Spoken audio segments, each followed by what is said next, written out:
Oui, oui, j'ai été animateur radio sur une station locale et on va en parler justement ensemble. Ouais, je sais, j'ai sorti les lunettes, c'est juste pour faire l'intello. Cette superbe aventure remonte à mai 2001, c'est il y a 22 ans.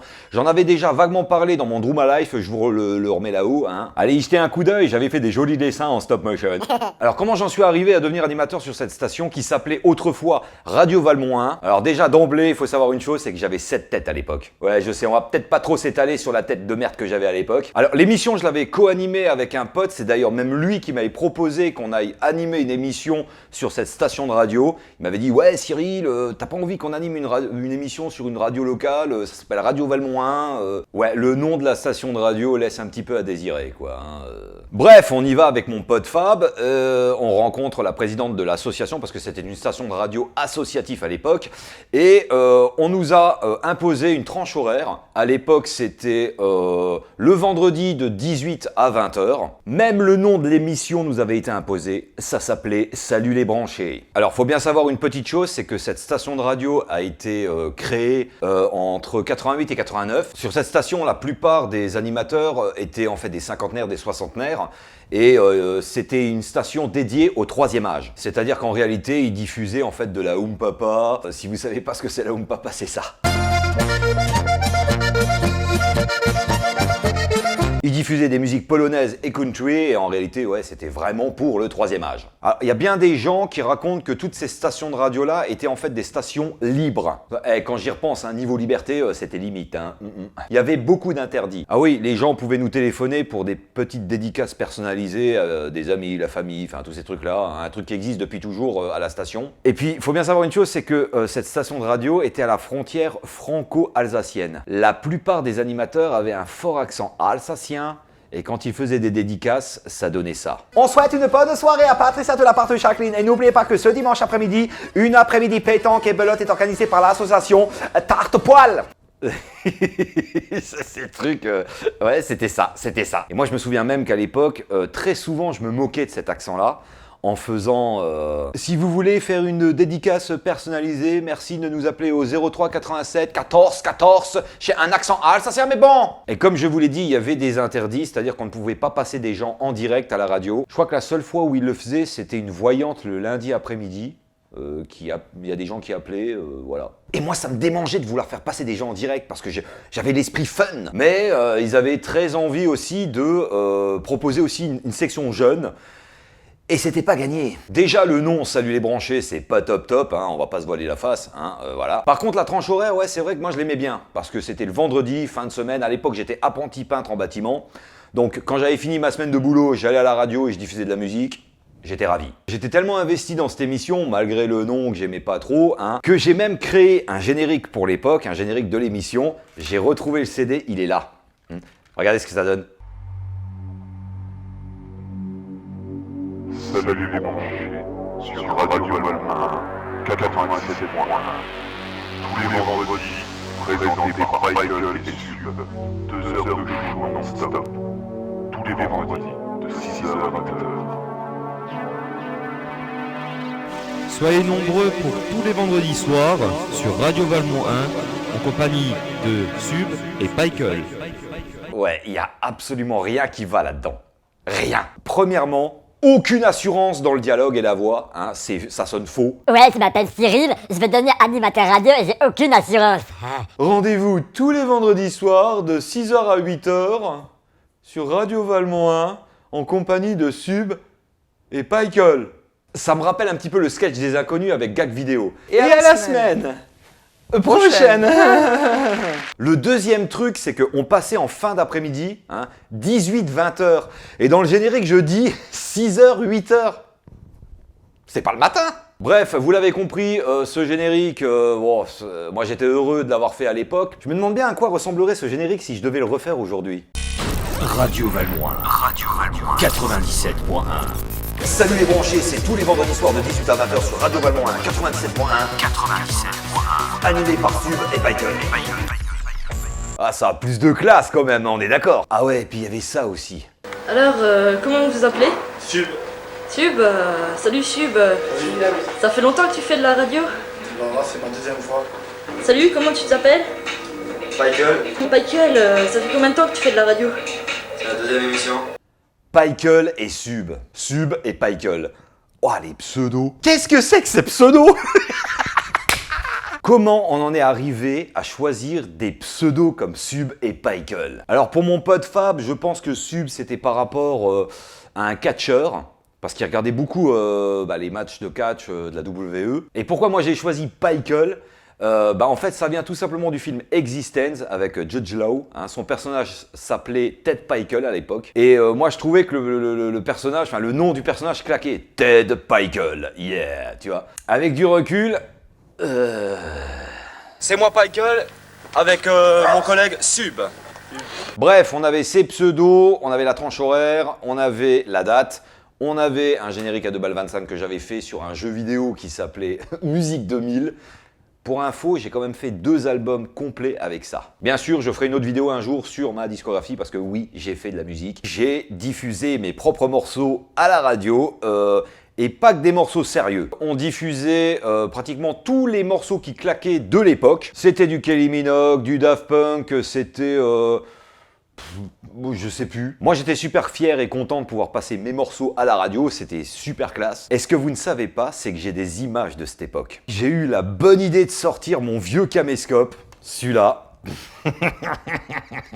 Avec celui-là, j'avais fait plusieurs films à l'époque, c'était super drôle. J'avais demandé à 3 potes en fait de nous accompagner, hein, c'était pour la 2e émission, hein, c'était une excellente idée parce que c'est des très très bons souvenirs. Bon, tout de suite après ça, on va revenir avec Scooter, Back in Time. C'est parti. Sur Radio Valmont. Waouh, balèze, hein. Tout de suite après ça, Scooter, Back in Time. Et le point, faut mettre un point à la fin de la phrase. Aucune mesure, rien que dalle. Et puis cette tronche, matez-moi cette gueule.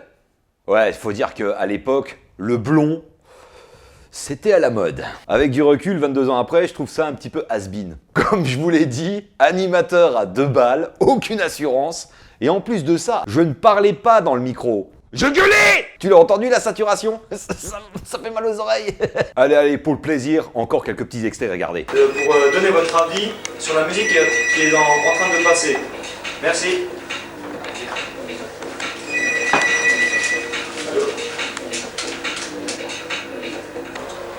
Puis tout de suite après ça, Scooter avec Friends. Non, pour l'instant, excuse-moi, j'ai dit. D'accord? Allez, ciao. Ah, ça va, qu'est-ce que t'as compris? Qu'est-ce que t'as compris, toi? On souhaite une bonne soirée à Patricia, Kevin et Jérémy de la part de la fille à Maggie. Elle devient intéressante, la fille à Maggie, hein? Arrivé à un moment, je me suis retrouvé seul à animer l'émission à la radio, parce que Fab n'en avait plus du tout envie. Et Cyril, derrière une console de radio, du haut de ses 19 ans, c'était la bêtise à ne surtout pas faire. Oui, parce que comme vous l'avez vu dans les images, c'était Fab en fait qui était derrière la console, et moi j'étais simplement derrière le micro à annoncer en fait les artistes et les chansons qu'on diffusait. Mais je me suis retrouvé derrière la console, tout seul. Ah, c'est dommage que je n'ai pas d'image quand j'étais seul, parce que j'ai fait des trucs de dingue. Je dois probablement être le seul débile à la radio à avoir fait ce que j'ai fait. Primo, j'avais la possibilité de pouvoir diffuser plus de mes morceaux à moi et d'autres conneries que j'avais fait avec un pote. Sur l'extrait, vous l'avez vu, hein, je montrais ce CD-là. Figurez-vous que sur ce CD à la con, avec mon pote, on avait composé sur ce logiciel-là plusieurs musiques complètement débiles, des morceaux qu'on a diffusés à la radio. Et si je regarde la setlist du CD, il y avait un morceau que j'avais fait qui s'appelait Cake It Your Life. Sur ce logiciel, il y avait des samples de voix qu'on pouvait utiliser librement. Des voix qui faisaient des oh yeah, des yeah. Voilà. Et j'ai très envie de vous partager un extrait de ce titre, Cake It Your Life.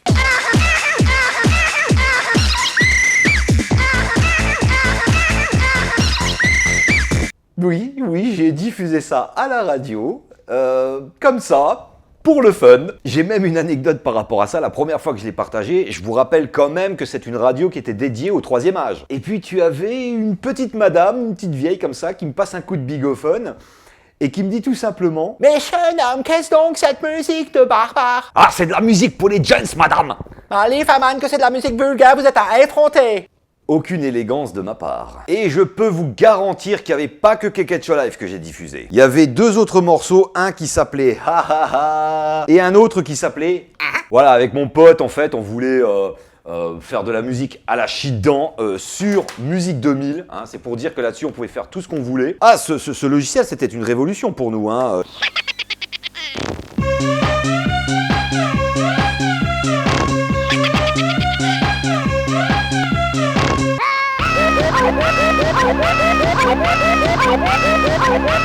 On est d'accord, c'est à chier quand même. Hein. Le deuxième truc que j'ai fait de dingue à la radio, et ça, ma main à couper que personne l'a fait en radio. À l'époque, sur le Windows 98 ou Millennium, il y avait un logiciel magnétophone dans lequel il y avait beaucoup d'effets. Magnétophone existe encore sur les derniers Windows, sauf qu'ils ont retiré tous les effets. Et moi, ce que j'ai fait, c'est que j'ai extrait plusieurs musiques de CD que j'avais achetées. Et téléchargé aussi. J'inversais en fait la chanson et je diffusais ça en intégralité à la radio. Oui, j'ai créé un DJ qui fait du verlan. Je l'avais même appelé, accrochez-vous, Canifunafoun, Canifunafoufoun. Oui, c'est le nom que je lui ai donné. Un DJ spécialisé dans la musique verlan. Et comme ça, j'ai diffusé énormément de morceaux en verlan. Et pas que des extraits, hein.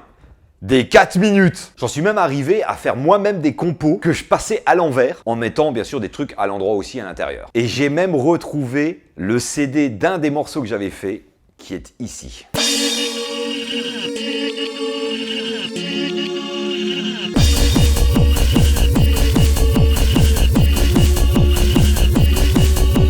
Voilà, vous venez de découvrir Negeveveud. Je me demande bien ce que ça donnerait si je le ferais graver en vinyle ou que je le sorte en CD single. J'imagine bien le spot publicitaire de ce single s'il existerait réellement. Et tout de suite sur Radio Valmont 1, découvrez le nouveau single de Canifunafoun, Canifunafoufoun. Ah, ça a de la gueule, hein, quand même. Hein. Alors, je sais pas si vous vous souvenez, mais à l'époque de Europe 2, il y avait un humoriste canadien qui s'appelle François Pérusse qui avait créé les 2 minutes du peuple.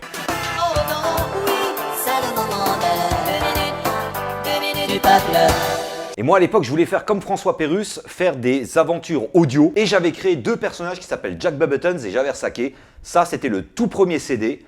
J'avais fait un 2e, un 3e et un 4e. J'avais diffusé une bonne partie des sketchs là à l'époque à la radio. Et puis allez tiens, un petit extrait de Bubbleton et Javert. Pourquoi est-ce qu'ils ont remplacé les inspecteurs par des boîtes vocales? Faut dire qu'avant quand il y avait les inspecteurs ça se passait du genre... Comme ça, tu vas me donner le papier. Dis-moi, tu vas me donner le papier rose. Tu vas ça, votre espèce de... Mets ta signature, mets le stempel. Ok.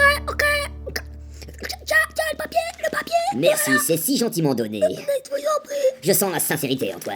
Service. T'es un vrai sadique, ma parole. Tu peux parler, toi. Tu te souviens les 2 fois où t'as passé le permis, qu'est-ce que t'as fait? Putain de boîte vocale de merde, putain, tu fais chier, tu déconnes tout le temps. Tiens, putain, tu vas marcher, nous, merde.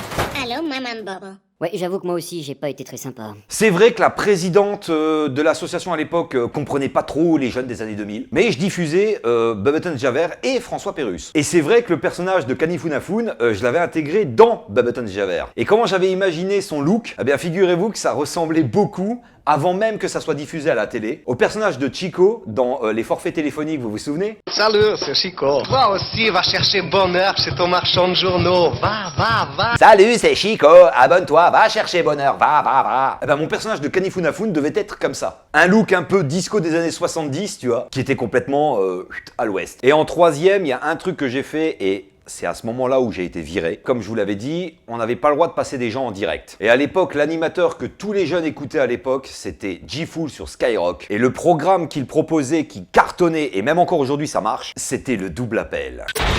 On se réveille ou alors j'envoie la police. Bonjour. Skyrock là. Bonjour. Oh, ça sent garçon. Diffoul. 6h-9h sur Skyrock. Ah ça, je peux vous garantir que je l'ai fait une fois, et après ça... c'était fini pour moi. On était vers fin juillet, dans ces zones-là, hein, au milieu des vacances. Et puis je décide de prendre un annuaire pour choisir 2 numéros au hasard. Ah ouais, peut-être que les jeunes qui nous regardent ne savent pas ce que c'est qu'un annuaire téléphonique. Ah ben, ça ressemblait à ça.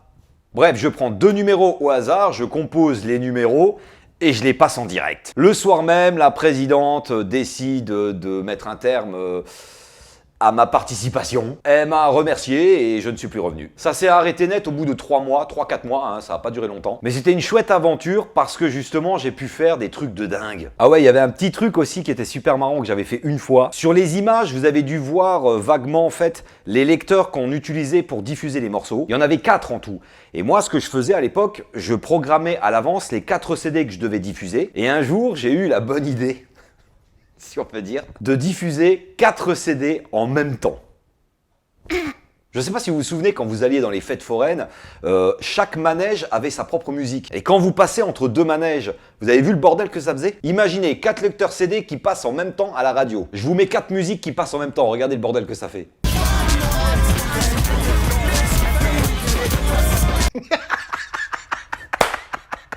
Ouais, j'ai fait ça. J'ai fait ça. Ça m'éclatait. J'aime bien. Je l'avoue, oui, à l'époque, sur le papier, j'avais 19 ans, mais dans ma tête, j'en avais 5. Moi j'aime bien diffuser 4 chansons en même temps et en verlan, hein. Alors, comme je l'avais dit dans mon Drooma Life, c'est vrai que la station de radio n'existe plus aujourd'hui. Je crois que vers 2016-18, elle avait changé son nom en Vive Radio. Et en 2019, elle a été rachetée par une autre station de radio franco-luxembourgeoise, je crois. Bref, Radio Valmont 1 n'existe plus. Je sais que vers 2014-15, je crois, si je dis pas de bêtises, la plupart des animateurs de l'époque n'étaient déjà plus là. Elle s'était un petit peu professionnalisée, il y avait de meilleurs jingles, de la musique du moment. J'avais lu qu'il y avait eu une liquidation judiciaire, juridique, je sais plus, un truc dans le genre. Mais moi déjà, à l'époque, en 2001, je trouvais que c'était une station de radio vieillissante. Alors peut-être qu'il y a des Mosellans hein, qui regardent cette émission et qui s'en souviennent. La radio n'émettait pas forcément jusqu'à Metz, Nancy, dans ces zones-là. Courte portée, je dirais. Je vous cache pas que j'aimerais vraiment refaire de la radio. Animer une émission, mais pas seul, vraiment en binôme ou en trinôme. Qu'on soit en fait plusieurs à animer cette émission, où ce serait de la rigolade et plein d'autres trucs qui seraient avec. Je pense qu'aujourd'hui, 22 ans après, j'aurais un peu plus d'assurance, un peu comme aujourd'hui. En tout cas, voilà, c'était mon expérience et mon vécu par rapport à des radios dites libres, même si je pense pas vraiment qu'elles l'étaient. En tout cas, voilà, j'espère que cette petite vidéo vous aura plu. Faites-le moi savoir dans les commentaires. Peut-être que certains et certaines d'entre vous ont déjà animé une émission de radio. Si vous avez aimé cette vidéo, faites péter la barre de like. Si vous n'êtes toujours pas abonné, bah faites-le, ça paye pas de mine, c'est gratuit. Hein. Vous pouvez également me suivre sur tous mes réseaux sociaux qui seront dans la barre de description. Et quant à moi, je vous donne rendez-vous très prochainement sur la chaîne pour de nouvelles aventures. Sur ce, bon week-end, bonne semaine et à très vite. Ciao.